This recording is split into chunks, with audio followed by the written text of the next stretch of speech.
高兴认识你 Samuel. Very happy Hello. to meet you here. Yeah. Hello, everyone. Hello, Oliver. Hello. And hello, Mohamed.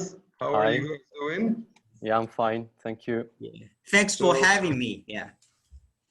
Thank you. Thank you for being with us.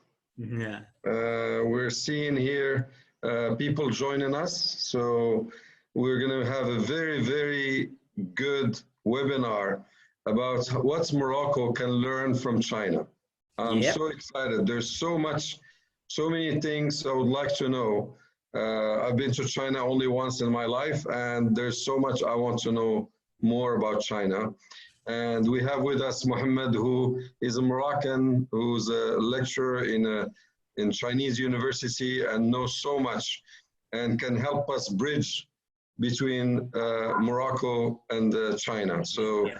I'm so happy to be with us. So Oliver, can you first of all introduce yourself? What do you do? And tell us more about yourself. Go ahead. Okay. Yeah. So I used to be a teacher in Beijing Royal School. So when it is royal, it means it's just work for the Beijing government officials and some very influential people in China. But later I resigned and started my own education consulting company. And my company is based in Ningbo at the center of the One Belt, One Road Initiative Center in Ningbo. Ningbo is a coastal city. It is very rich. I think it is even richer than most of the American cities, actually. And it's tranquil. People enjoy the life here. Yeah, very safe, happy. how is life now in Ningbo? This coronavirus. Go ahead, tell us. Yeah. I would like to report that to you, actually, because in the past, especially, I think in January, all the people in Ningbo, they had to be grounded at home. They are ordered to stay at home. Well, now there's no more COVID-19 virus. So school and all kind of industry, restaurant, shopping mall are all open, all back to the normalcy. And people do not even have to wear masks. Wow. So, I mean, but still, we have a green, because everyone in Ningbo have at least one mobile phone, right? Smartphone, and there is a green code. And this green code constantly tells the local government and your community that you are healthy, you're not affected by any kind of coronavirus, and it's constantly tells people it's like inspect your health condition. So wow, you just, I mean, this is news to me. Yeah. So so obviously there's technological ways to alert people, to let people know what they need to do, to continue life normally. Mohammed, a little bit, and I'll come back to you, Oliver. There's so much I want to know. So Mohammed, please introduce yourself. Okay, hello. So I'm 30 years old. I've been in China since October 2016. So I am a university professor in Ningbo University of Technology, in Chinese, Ningbo Kunsen Xuan. So I teach business management, English writing. So it's an outstanding experience. So I try to establish a bridge to let Moroccan people, French speaking communities discover more deeply this country rather than listening to the official traditional medias. And I would like to thank you, Mr. Ben Makhlouf, for this invitation, because this subject is so important now, because Morocco is trying to considerate a new strategy for its development in order to avoid the former mistakes establishing in our 10 years past.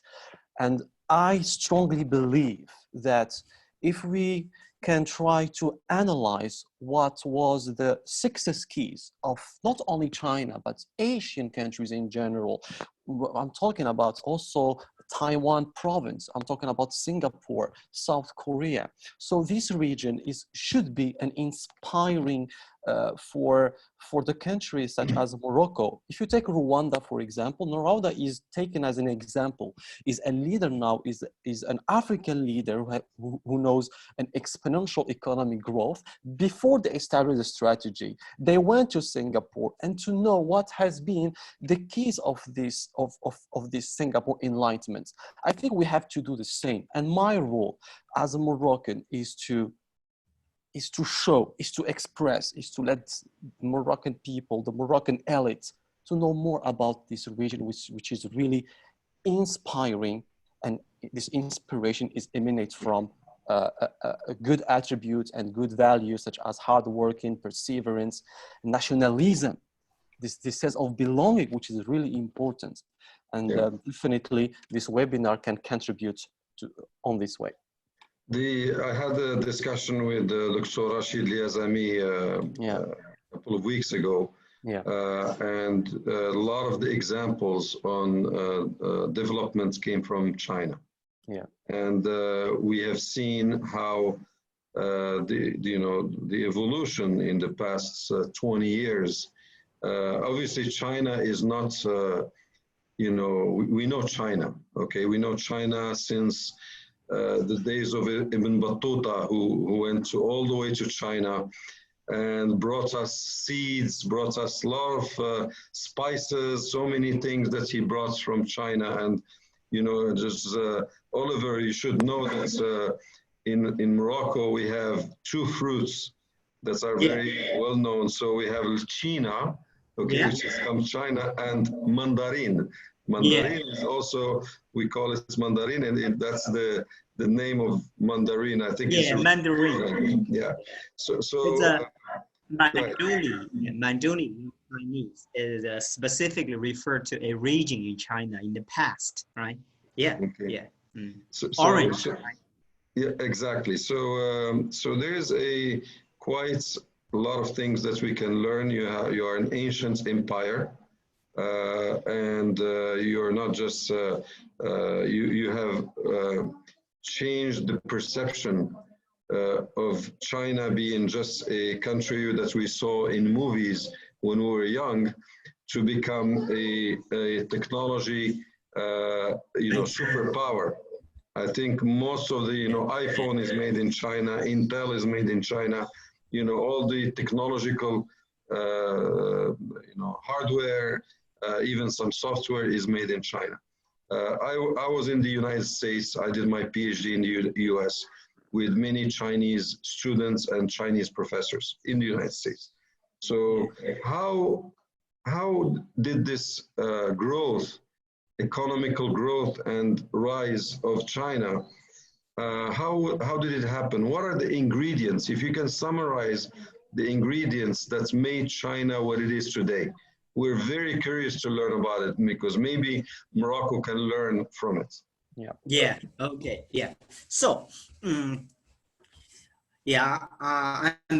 very happy to talk about that. So, but you can always, you are welcome to cut me off because maybe I will just so excited to talk some ideas. But it's just my personal ideas. So I think the biggest elements or the biggest ingredients is the ideology. We call Confucianism. I don't know. Okay. I think, you definitely heard of this, right? The Confucian. Le Confucianisme. Confucius. Confucianism. Okay. Confucianism is like. Explain that, please. Donc, Confucius is one of the Chinese ancient philosopher. He is regarded as, I think, just like equivalent of the West Socrates or Plato or this kind of figure. So his idea, like every individual Chinese person should have a family state concept. So which means that every individual should be responsible for their country. So you have to keep working, study very, very hard.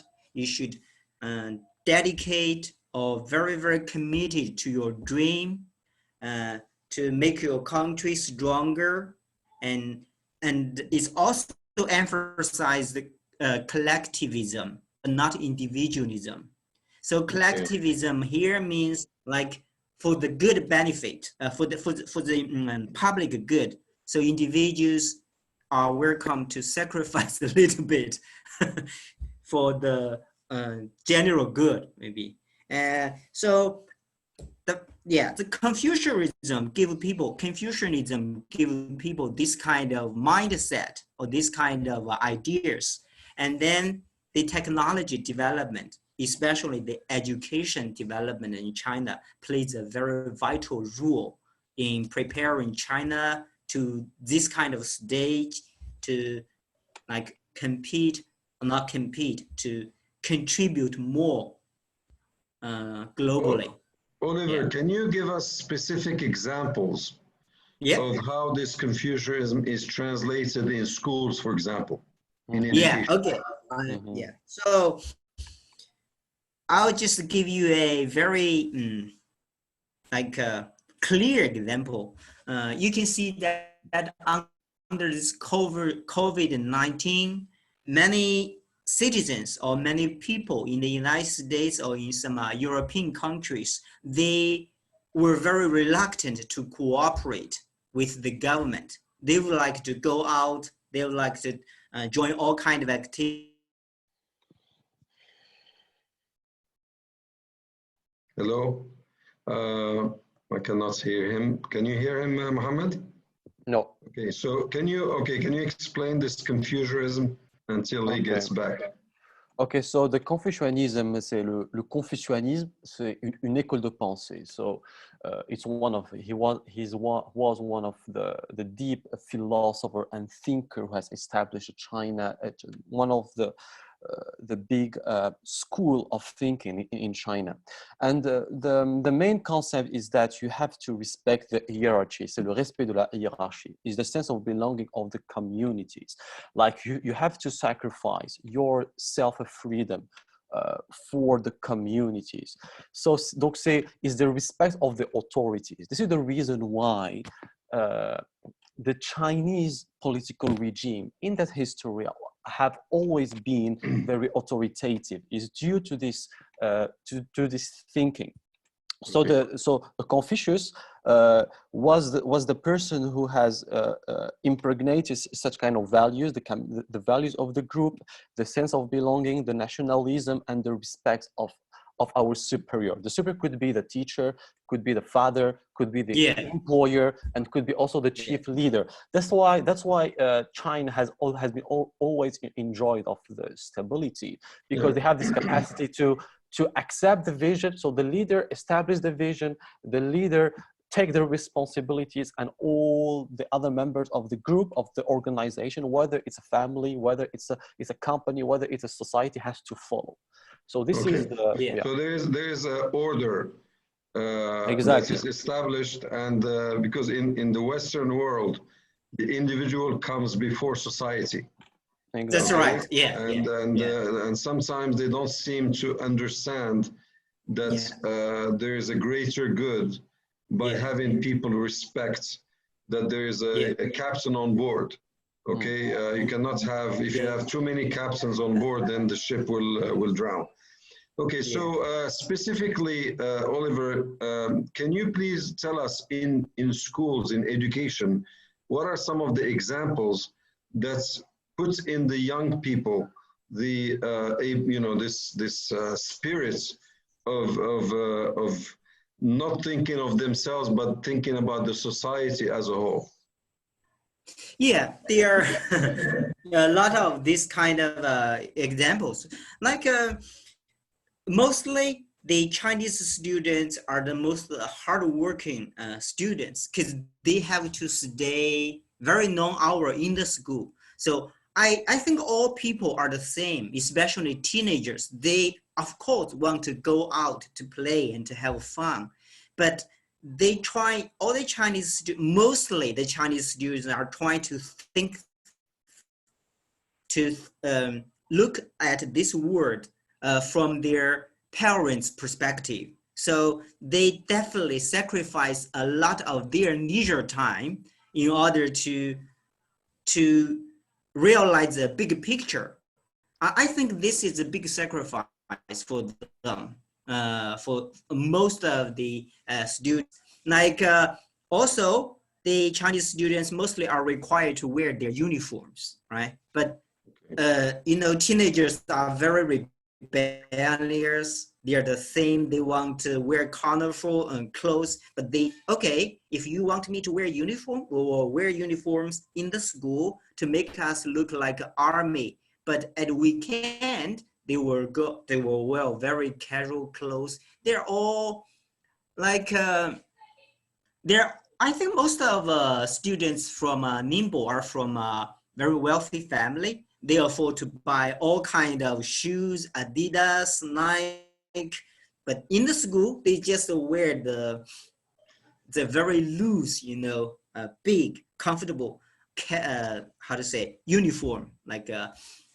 sportsman, right? So this is also, and they did a lot of homework under the request of their teachers, and they,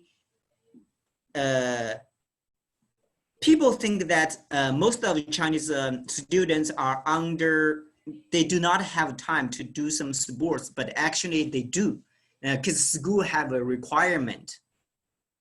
So, for example, in the morning, maybe from 10 to 10:20, they're required to do a jogging to run around the, you know, the tracks. So they just So sports is very important in education. yeah. I mean, does everybody knows Kung Fu?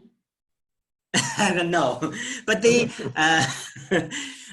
I'm practicing karate because I like it, but most of the students do not have the time to learn Kung Fu. Kung Fu is definitely a misunderstanding stuff, but the younger generation of China, they grew very taller, much taller than our generation. I was born in 1980, Okay. but now my students, they mostly 18, 16 years old. They are much taller than our generation. They are about,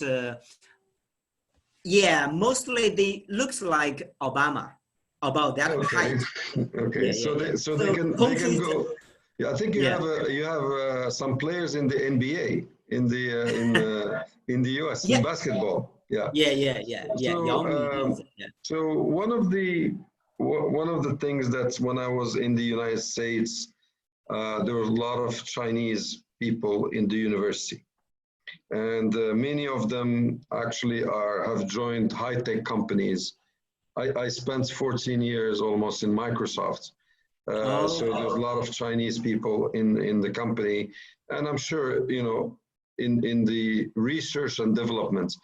How does China benefits from this intellectual, smart scientists who are all over the world, and especially in a country like the United States?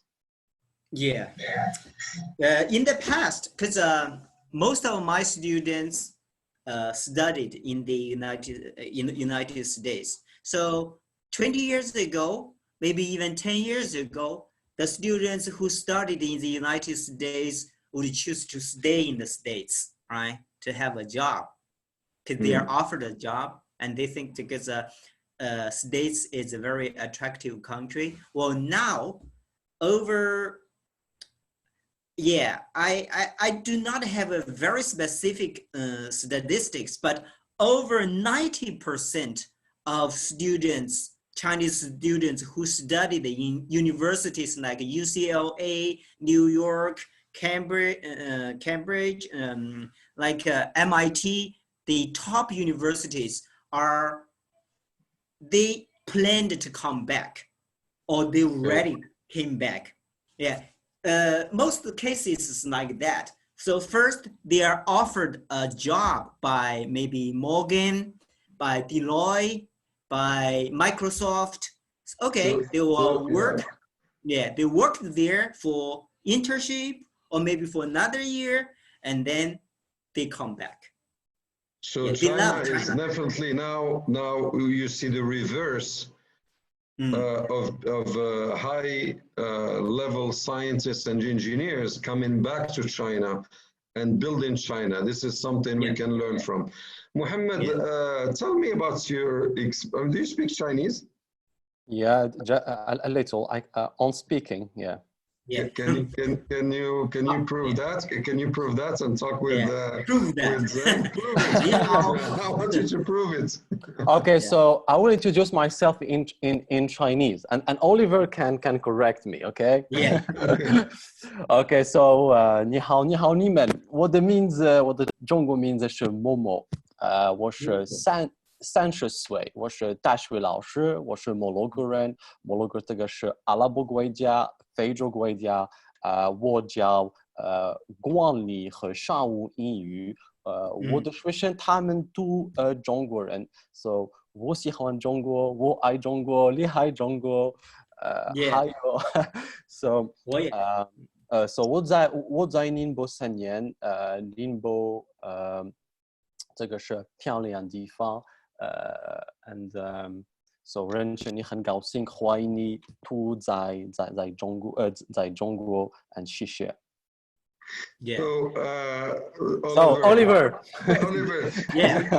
First of all, how is his accent? Does he have a good accent? He has the accent, but it's better than most of foreigners. Stay even longer than the Momo. No problem for me to understand you, and even your accent makes your pronunciation more attractive to me, you know, so it's good. It's good. Yeah.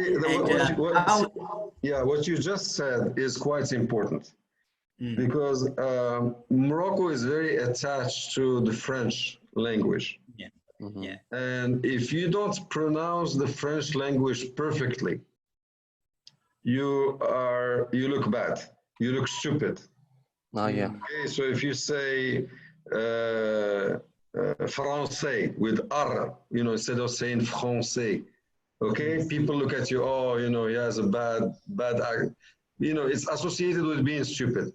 But for English, or like you say in here, Chinese, by having a little bit of a foreign accent, you look at him with respect because you know that he speaks other languages. Yeah. Okay.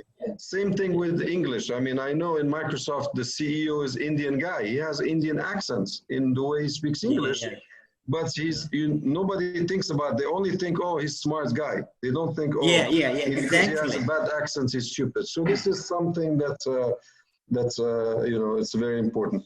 By the way, we're starting to get questions. Okay, we have the audience, and I'm gonna start asking some questions from the audience. Yeah. I mean, I don't know. This is a little bit of political questions. I don't know if you can answer it. It says, can you please shed some light on the Chinese politics in Africa? Okay, like how does China look at Africa? Okay, that's a good one. That's a good one. But I want to say, is Morocco a real African country? Because I'm thinking you are not. Well, we are African country. Okay. Yeah, okay. People associate Africa with the skin color, you know, dark skin color. But in Morocco, we have all shades. Okay. You'll walk in Morocco and you'll find dark skin. You'll find European look-alike skin. You'll find all kinds of different hair color and face, etc. So, but obviously, as sub-Saharan Africa, then the dark skin is the predominant. So Morocco is like a gateway between Europe, Africa, Middle East, and it's just a mixture. That's why we are this way. But go ahead, tell us about the African strategy of China. Yeah,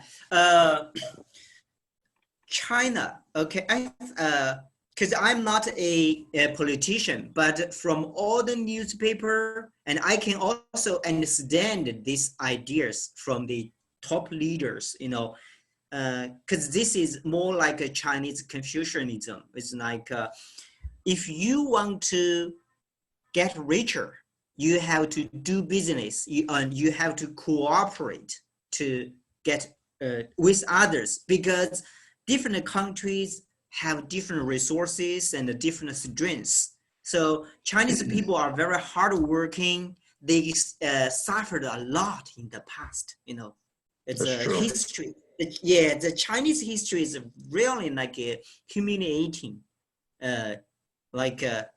history. It's very bad.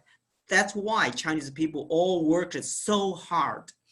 So the philosophy here in China is, if you want to earn something, you have to cooperate instead of to confront or to fight, right? So because you have these resources, we have these resources, we put together, and then there will be a win-win idea, right? So for China, it's always like cooperation, and see what I have, see what you have. We put things together, so that would be reciprocal.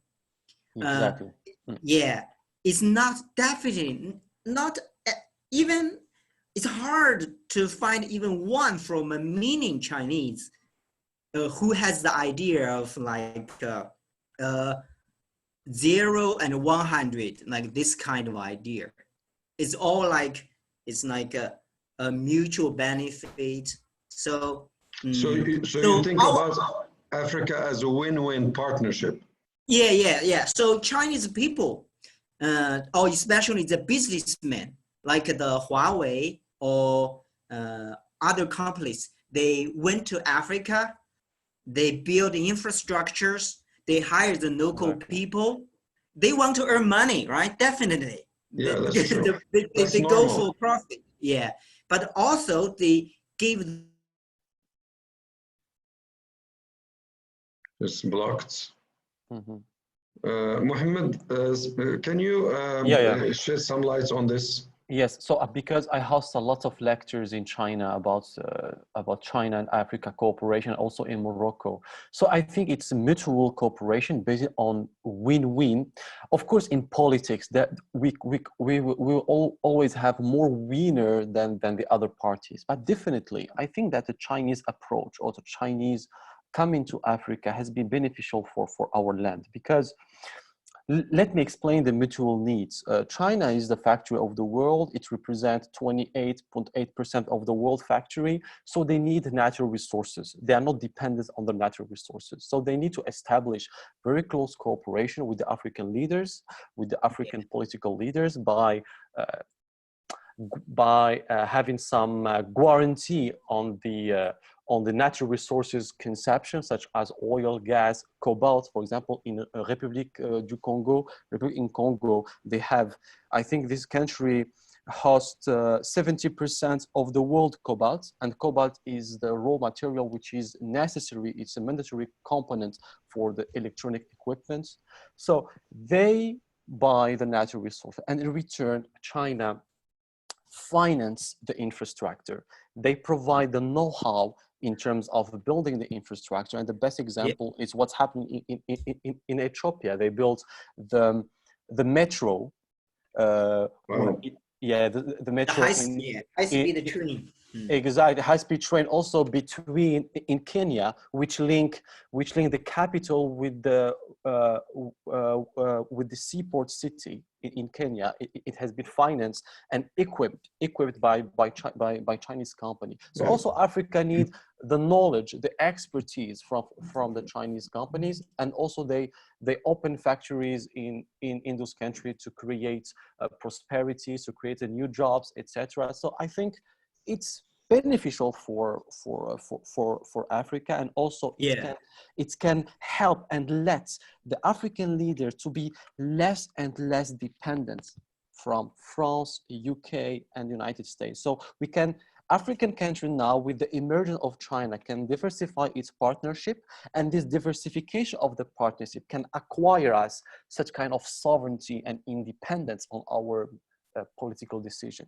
Yeah, just Oliver, how can Morocco become a hub and a gateway for China towards Africa and Europe? Yeah, I think because in my impression, correct me if I am wrong.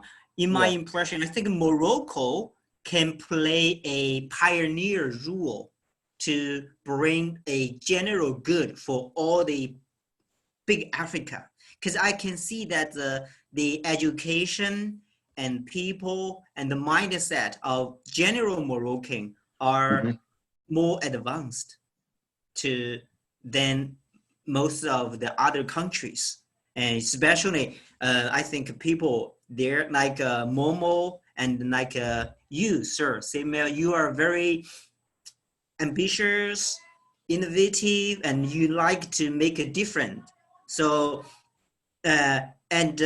China has, so I think it's also good for Morocco because you don't have too much, you don't have a very big population. So it's very good for Morocco to play a pioneer role, to be a bridge to collect all the other African countries, some backward countries, to move it forward, and then to like put China and other African countries together. So there will be a beautiful picture, a big picture actually. Because I always think that all people should be equal, right? Should get rid of poverty or all other kind of sufferance, because we are all human beings. A question here, and this is to Mohamed. How much time will it take to learn the basic of the Chinese language? You know, when. Oh, okay. So I would like to first to answer to the initial question about Morocco as a rule, as a gateway, because it's very important. You know, in China, in 2014, the President Xi Jinping has established a new strategy for its country. It's called Made in China 2025. And the goal is to elevate the industrial base in this country, to provide more qualitative and to invest on research and development. And therefore, China has known an increase of their wages. This base or this fact oblige many Chinese factories to implement some of their industrial units in the foreign countries who are lower in terms of costing and in terms of labor cost, in order to maintain the Chinese competitiveness. And this is what Morocco can play a role, because Morocco has created a platform to attract the foreign direct investment. And by signing the foreign trade agreements with European Union, United States, very soon in Africa and Arabic world, it could be the gateway for Chinese industry and Chinese firms.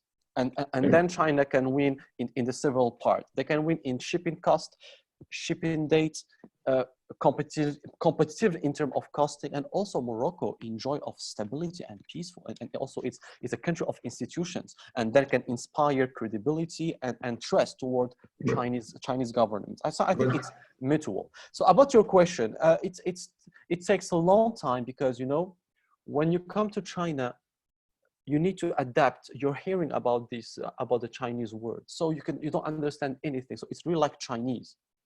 So first, like the first 6 months, it just, okay, I need to adapt myself. I don't understand. I only know ni hao, xie, that's it. But after 1 year, after your brain is adapted to this connotation, then you are able to learn and then to memorize the new words. But at the beginning, it will be very arrogant to think that you can you can move on from beginner to pre-intermediate in 1 year. I don't think it's possible for a foreigner. You need 1 year just for adaptation. Yeah, because great adaptation. Yeah, because English is easy for Moroccans to learn because it's the same Latin language as the French, and for us it's an easy jump. By the way, we have a lot of questions. We have 17 questions, so I'm going to try to group them. Yeah. How did China? So the question is, how did China become attractive to its scientists and engineers to come back and contribute to its growth? That's a good one. Yeah. I'm very happy because I just looked at an interview from the Huawei, the owner of Huawei company, the biggest mobile tycoon, and he talked to the audience that he will pay 6 times more to get the top scientist, young scientist, for them to come to just do some research, like very basic mathematic kind of stuff. So I think the money or the package they offered is much higher than most of other countries. Because I had a student who got 2 offers. One offer is from I think one offer is from Deloitte or as well. And then another offer was from Huawei. Okay, so without any hesitation, he chose Huawei because you can see that the salary is much higher and the future is even brighter. So what you're telling me now is the Chinese companies are given very high salaries to Chinese who studied in the United States or in the UK to come back to China. That's what you're telling me. Yeah, and also they give we all know that the government, the United States government, and there's a conflict between Chinese government and the current United States government. Well, the United States give the technological complex of the in the United States, say, okay, now I will give you 90 days to continue to do business, to supply all kind of stuff to Huawei. And then the United States company, I mean, not the government, the company, they worked day and night non-stop.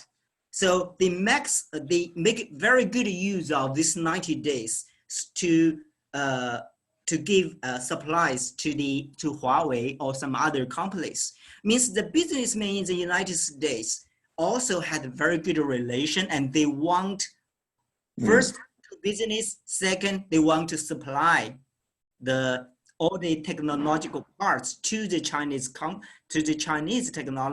technological companies. So I think even this round, there's conflict, but the enterprise, the business person, they still silently, they want to work with each other. And many scientists, they are more than happy to give advice and to help.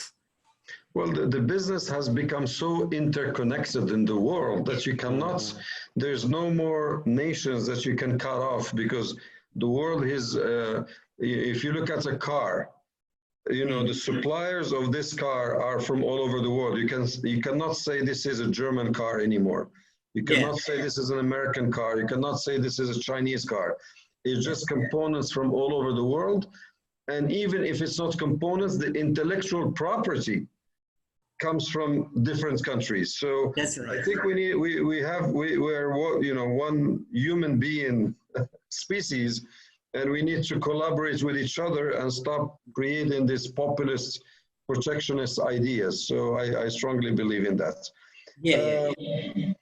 But so just how there's like so many questions. I mean, we have over 20 questions now.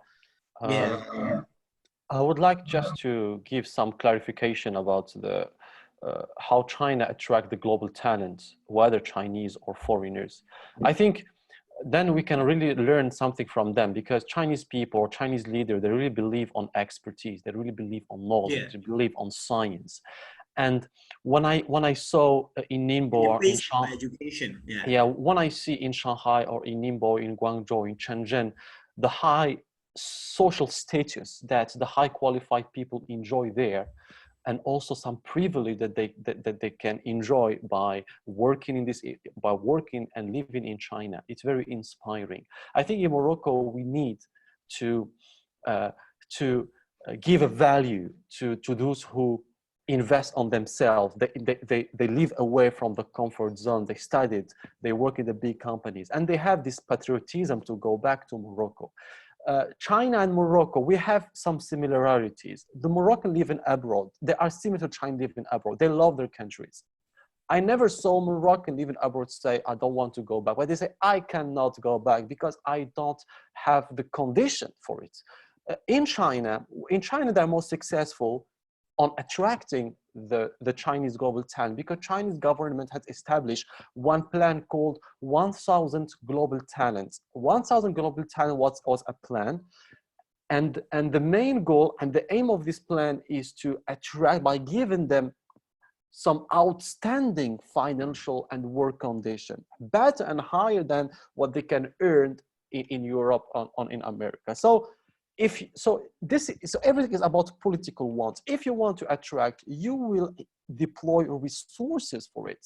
And then when these people are really patriot and nationalists and want to contribute to the development of the country, such Morocco or China, then they accept and they go back. So we need to think about this strategy, and it's really inspiring what China did and made. Because look, the Chinese diaspora, they could be really a potential adversary of Chinese government policy, but in fact, it's not. They are working together collectively. That's impressive.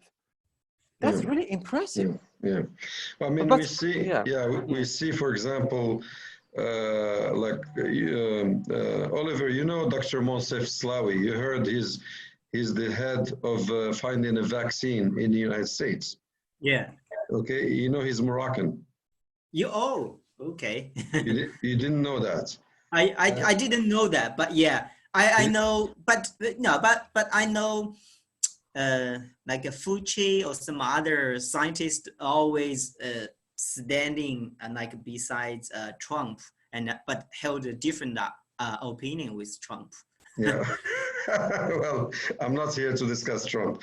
So I'm just saying that we have very world-class scientists like Dr. Monsef Slawi, Dr.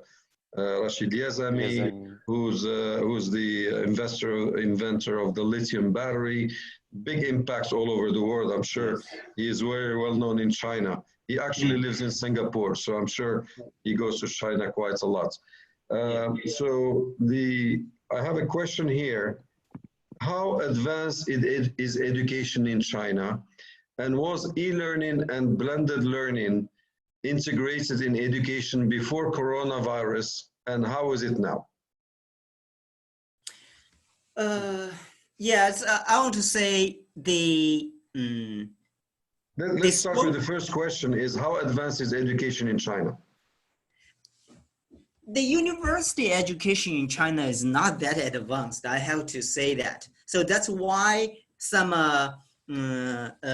business person or some influential guys in China are advocating a education reformation, especially from the very basic one.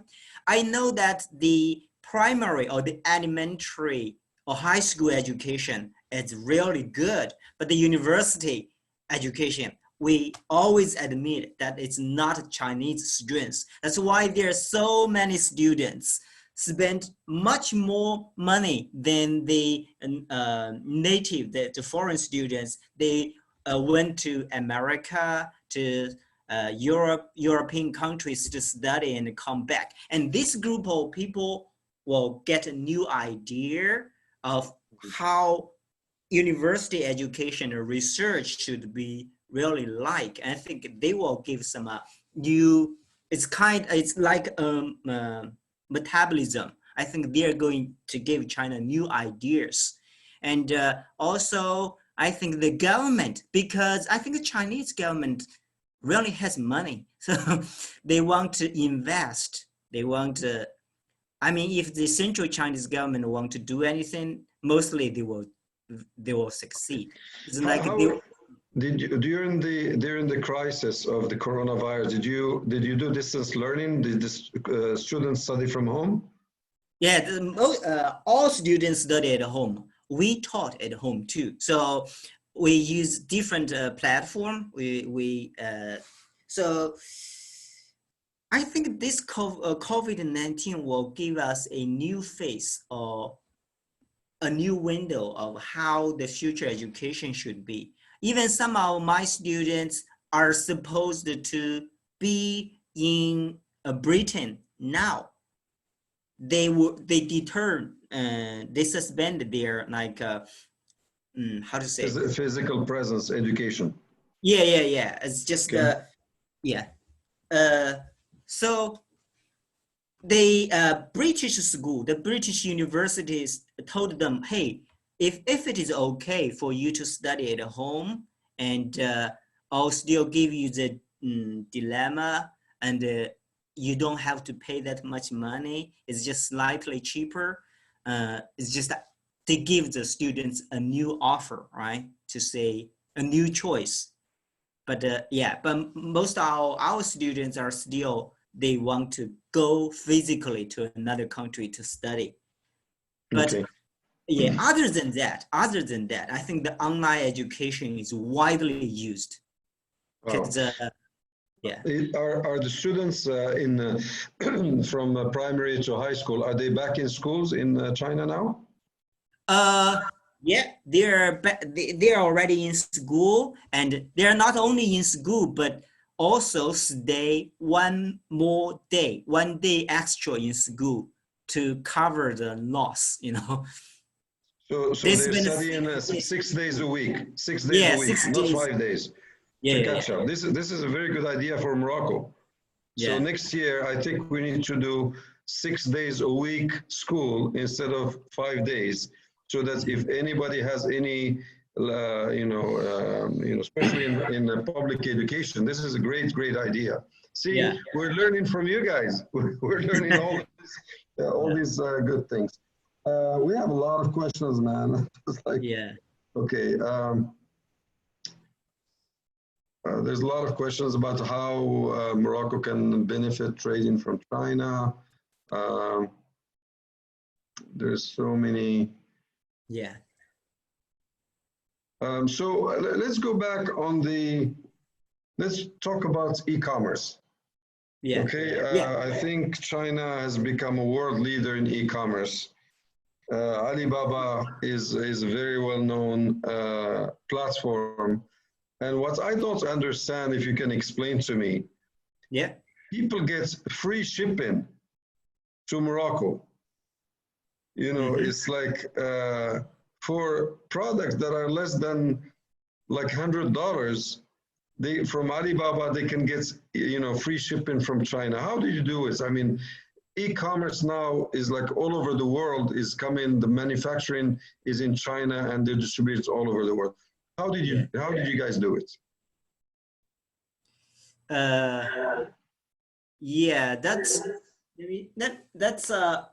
about the logistics, right? It's a big picture. Yeah, I'll see. Yeah.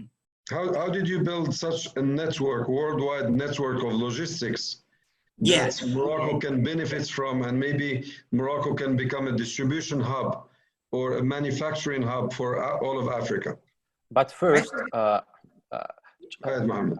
Yeah, China has enjoyed so many advantages. So before that, China has become the leaders on the e-commerce. China has been the leaders on industries. So Morocco should enlarge the industrial units to develop in infrastructure, and therefore going forward to the next step, which is to be a leader on the e-commerce. I think definitely this is one of the key to success, is the cooperation between public and private. I think Alibaba has enjoyed a lot of and tremendous financial support from government. And they invest because Alibaba, when they launched the company, they launched the company in 1995. And no Chinese people were thinking at the time that the e-commerce could replace or could be much more important than the offline transaction. So, but due to their visionary, due to this leadership, they join their effort and they invest on the future. So this leadership is the result of the past strategies. So, and this is really impressive. Like, for example, when you see the One Belt, One Road initiative, c'est-à-dire les nouvelles routes de la soie, it's really crazy project. It's the most historical project, logistic project. It's reunite China with with Asia, Central of Asia, West of Asia, Middle East, Southeast of Asia, and Africa. And this project has been, the amount of its investment is around $1,000 billion with the integration of 65 countries. So this is, and you should know that actually China is losing with this transaction, because when you ship the Chinese goods to France through the railway, so when this train come back free of goods, who pay this charge? It's Chinese government. So this is the key to success. It's the cooperation between the public and private. Public believe on science, believe on the visionary projects, such as for One Belt, One Road, Alibaba, and therefore, when you are growing, I'm here to help you, but once you succeed, once you make profit, then we need to share the profit together.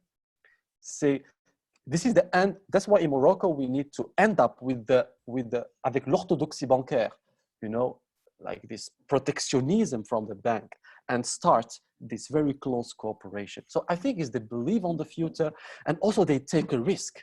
Chinese really, what really impressed me is when they feel that you are valuable, they invest on you and they go ahead with you 100%. In China, it's very hard to have a job. It's very hard for foreigner to have an employer. But once the employee trusts you, you became a member of his family. And then you can enjoy of all his expertise and trust. So I think China first believes in China, believes that 21st century is its century, and then they deploy all the resources. I have to clarify that the debt of China is around 300%. It's extremely high, and les deux tiers means 60% of this debt is emanated from the company, which means that Chinese government and Chinese bank lend the money a lot to support even those who are in difficulties. So this is, I think, the big difference between China and other countries is their capacity of joining the forces between the public and private. I believe on this project, I believe on the future, and I invest and I deploy all the resources. And this is the reason why Alibaba became the world leader.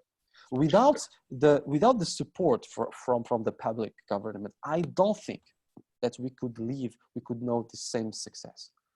Oliver, you want to say something? Yeah, I want to add something because I'm thinking just now. Yeah, I was thinking because if you think just the current stage of this large logistic distribution system, any business cannot earn any money at this stage. But I think what the Chinese people or even the big companies in the government, they have seen is that they saw the big picture there. So people are willing to invest. So it's like you invest first, you realize the picture, and then you can see the profit is already there. So it will be a worthwhile investment. It's just one element is that you have to have the ability, have the financial ability, the infrastructure ability.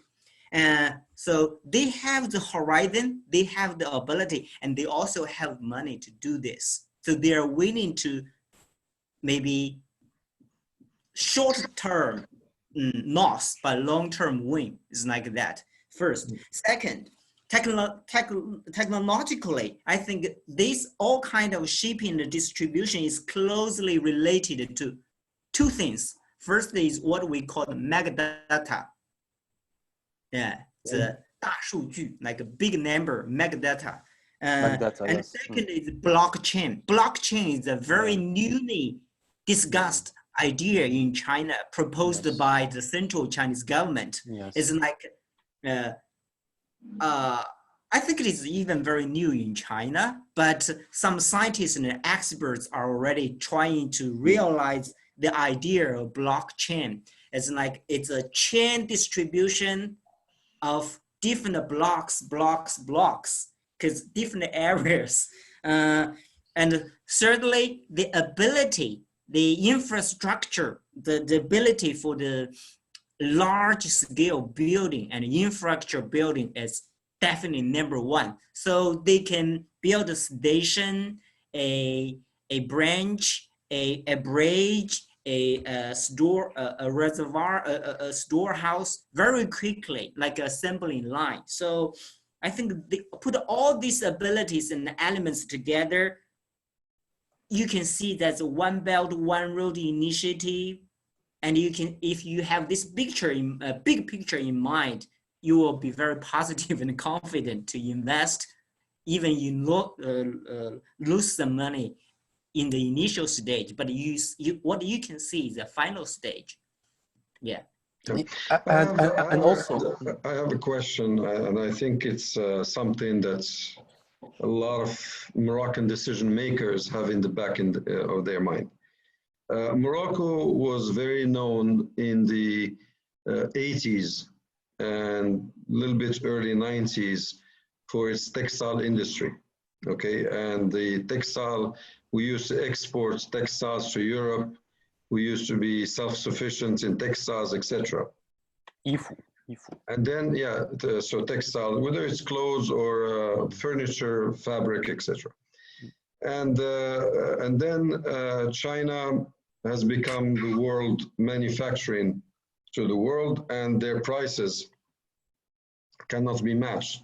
So it's made more sense for commerce people to bring their products from China and sell them in Morocco and add all the tariffs on top of it, and it will be cheaper than the products made in Morocco.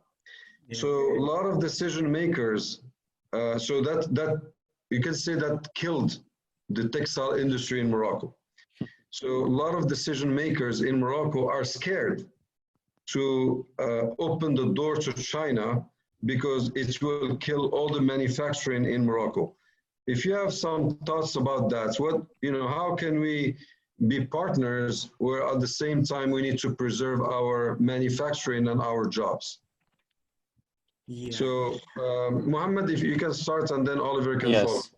Yeah, this is very, very strategic questions, which really push us to think that we need all our political decision should be made in order to serve our interests first, to defend. So if the protectionism can help our industrial base to survive, why not to deal and to close in order, just meanwhile, we strengthen our industry, we invest on education, we find our way, and therefore once we are enough trained, then we can export and sign the free trade agreement. This is what China made exactly with technology. By forbidding Facebook, Google, YouTube in the land, this protectionism has led China to have the time and the resources to build their own BATX. If now America has the GAFA, now China has BATX, and one of the success keys of this is the protectionism.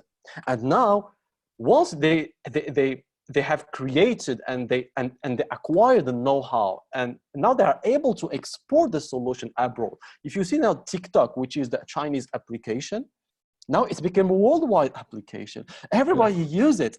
But we're using Zoom. We're using Zoom, guys. Yeah. And Zoom is the Chinese founder living in America. Yeah. So, but I'm talking about the Chinese application made by China in China, TikTok, WeChat. This is the result of some protectionism tools that Chinese government has used. So why Moroccan government cannot also make a bridge and deal with, sometimes to open, sometimes to close, to protect, but the goal is our interest, our sovereignty, our economic sovereignty. That's why I really have appreciate what the Mohamed Alami made with Turkey in terms of wanted to renegotiate the free trade agreement with Turkey, because we cannot accept, because in the name of worldly liberalism, because we have signed the free trade agreement, accept that Turkish products will damage and destroy our industry. So I think it's in our legitimacy to rethink about our strategy. And if sometimes the protectionism can help and let our companies be surviving, why not? So I think that the main lesson is to deal with open and protect. Okay, Oliver, can you tell me? I do, yeah. So I think the Moroccan government, I think Jack Ma is a very, very open person, speaks very good English, and it's just like before his success, Jack Ma is just like us. He still live a very simple life or even humble life. I think the president of Morocco can definitely have a personal talk with Jack Ma, because to talk out a deal, right? To be a contractor, how to mediate, how to split the profit so that a portion of the profit can go back to Morocco. I think that's business. So we can talk from a business point of view. And secondly, I have to say that the example you give, Samuel, the example about textile, it just prove this is a kind of better resources allocation by introducing Alibaba or online or e-commerce. I think we can think in this way. What we have, Morocco has a lot of novel things, new things, attractive things for a much bigger market. It's just a million or 1.4 billion people, they have no idea, like, because they do not understand. I think if we make good use of e-commerce, for example, like a virtual tourism, like introduction and Okay, we're blocked. I mean, Mohammed, he talks about virtual tourism. This is very interesting. This is a very interesting concept. That's smart. You know, we can start working and preparing the next wave of tourists to come from all over the world through virtual tourism. What do you think? Good idea, man. Yeah, of course. We have to adapt ourselves with the new advanced tools such as the technology and virtual, and why not to integrate the electronics and the digital in the way of prospecting and attracting the Asian tourists. I think, for example, about the tourism, once the King Mohammed VI has canceled the visa for Chinese people to go to Morocco, the arrival of Chinese tourists has been increased significantly, because Chinese tourists, China is the first exporter of tourists. It's annually they export 150 million people. Wow. But the first destination is Paris. After it's Japan, United States. But you know, the particularities of Chinese people is that they are very attracted on discovering mysterious and very far countries culturally. Because they are very hungry on knowing the other. Knowledge. And as Moroccan is ancestral country, with our Medina, Sahara, Chefchaouen, Casablanca, we have advantage. We have some attractive offer to attract more Chinese tourists. But the key, once again, Mr. Samir, is to overcome the intercultural barriers between China and Morocco. That's why we need more Moroccans who can go to China for studying, for learning the Chinese culture, for understanding the mindset of Chinese people, in order to charm them and to attract them. And this is the one of the cause why the cooperation between China and Morocco is still not strong enough. Mohammed, how much if a Moroccan person with a Moroccan high school, just normal Moroccan high school, can he go to China, and what are the steps to go to China and study in? Because I received two universities from one in Shanghai and one about 100 kilometers from Shanghai that wanted to attract Moroccan students to go and study in China. How much does it cost to study in China, and do they accept the Moroccan high school? Yeah, it depends on the programs. It depends on the city where you go. It depends on also the prestige of the university. But generally speaking, I think China is very generous on providing the scholarships. And the scholarships from China is very huge and big.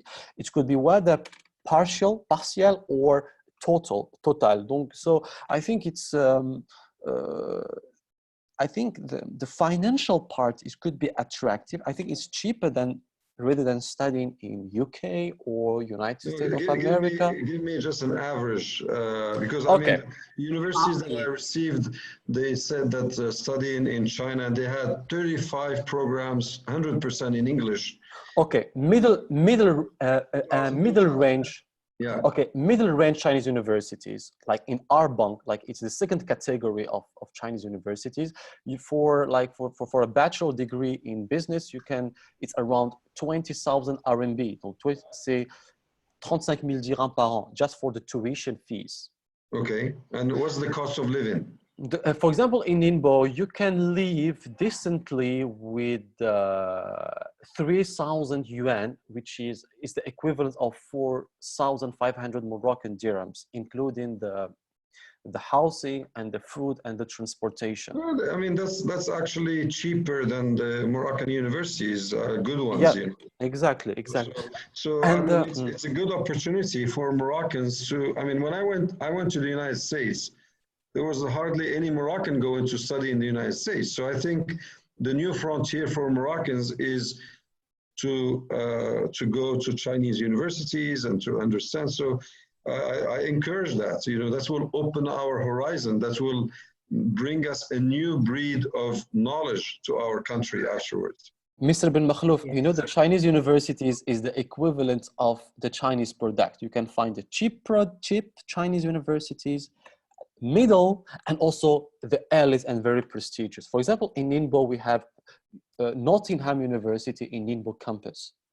And by studying there, you can acquire the British training provided by British professors in a British environment, by graduating from British diploma, and it's cheaper than going studying in Nottingham in the UK. Wow. Yeah, that's really attractive. So you can win in the both sides. European standard in terms of training, and living in Asia in the emerging and outstanding with the outstanding experience. So you can join these two knowledges, these two experience, which is very useful and valuable and enriching for the students. Okay, excellent. Yeah, Oliver, we lost you, so if you can continue your thoughts, tell us. I still want to add something, like I'm talking about, you know what, the tourism, because Chinese people, they always want to go abroad because they're hipster people in China. So they have nowhere to go, you know, they have to go to Japan, South Korea, Thailand. But why not they go to Morocco? Because Morocco has so many advantages over these Asian countries, right? I think it is cheaper, it's much cleaner, because I saw Momo's Facebook or Twitter or whatever, it's give me a very, very, like, how to say, admiring picture, like the swimming pool, you have big houses. So I think, and also Chinese people would like to go to good hotels, and they would like to buy some local stuff. So I think e-commerce would give them this bridge. So first, I think the Morocco government or the Morocco people should present Morocco as a country in different One Belt, One Road initiative center, So people know that. People know there is such a good place. Chinese people will go there instead of go to Vietnam, Japan, right? So this is, and also I think you definitely have some good local products. Yeah. So thank you very much. I mean, I learned a lot. I honestly learned a lot. I thought I knew things about China, but I learned quite a lot. And I would love to visit China soon. I hope once this COVID-19 is over. I hear that you are back to almost normal, which is very encouraging. So that means that we can see that. I hear that you are doing 6 days a week classes to catch up. On all the lost time for your public education and even private education. So there's so much learning on e-commerce, tourism, manufacturing. Thanks, Mohamed, for shedding the light on the protectionism that China exerts, and it's good. I learned a lot about how your chain of command and how you are able to put the community first before the individual. Okay, that's a different culture. It's different. So thank you very, very much. We actually spent more than an hour and 10 minutes. So one last word, Mohamed, go ahead, and Oliver. Go ahead, Mohamed. So my last word is to say that it's the time. The world now is living a new world order, which is the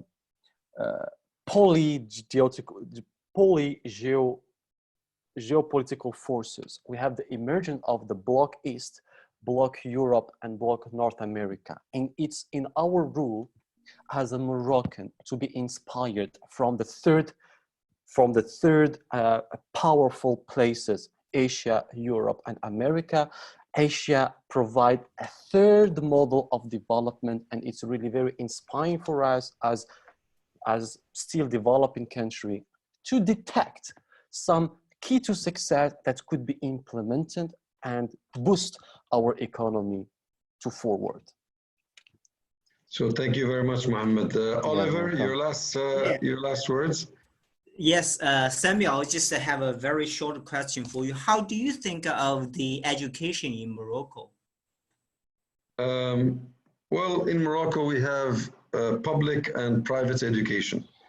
And but very advanced, right? I think. Well, I'll tell you, today, it's like in China. So a lot of people are paying a lot of money to get good education. So private education is about 15% of education in Morocco. 15% of the students go to private schools, and 85% go to public schools that are free of charge. However, technologically speaking, with this crisis, all the schools actually were at loss. They did not know what to do because they were not ready. So I think we learned the lessons, and going forward, we're going to do a lot more to prepare ourselves and to transform education in the digital era. But Morocco is well connected with French education, UK education, American education, Canadian education, and that is opening up our frontiers in terms of education. Go ahead, Oliver. Because I'm thinking that it sounds like both Morocco and China look like a blue sea to each other, It's totally blue sea. I think there will be a very, very bright future and very, very good future or prospect waiting somewhere. I think it's our duty. It's Samuel, Momo, your duty to realize this picture. It's my duty to put more, maybe place more students to Morocco and ask or invite more people come to China. Yeah. Thank you. I think it's worthwhile. And Oliver, it's the first time I met you. I'm very pleased to meet you, very honored. And we will continue this discussion beyond this webinar. And people will hear about us soon, how we can bridge between the three of us, how we can bridge between China and Morocco. Thank you very much. Thank you. Thanks for having us. I propose a routine meeting monthly or sometime. Yeah, it's just open, just up to you guys. I'm always happy. Yeah. Yeah, thank you. And I wish to all the Moroccans Eid Mubarak. Inshallah, it's going to be tomorrow. And we hope that everyone will stay safe, healthy, and we all pass this pandemic, inshallah, with success. So thank you very much for being with us. And I'll see you soon. Take care. Bye-bye. Thank you. Okay.